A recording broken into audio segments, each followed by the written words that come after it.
Yo mga idol ko. So nandito tayo ngayon sa rotonda ng Santo Tomas. Ayan, kung mapapansin po ninyo, mayroong bagong kainan na naman ng ating matitimusan. Ayan mga idol ko, walang iba kundi ang Mang Inasal. Yun oh.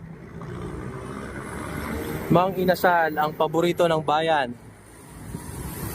Dahil hindi siya nakapasok sa SM, yan, dito siya ngayon sa labas.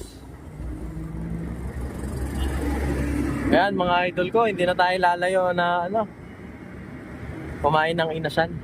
Lapit na.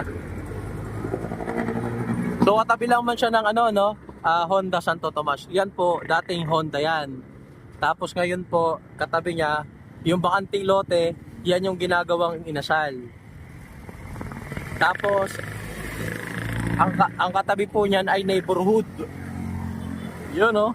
O pagkatapos nyo kumain ng Mang Inasal sa alas 10 ng gabi, diretso na kayo ng neighborhood. O, di ba? O, anong masasabi nyo mga idol ko?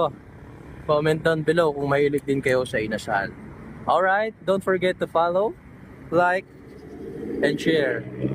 Alright, thank you, yun lang.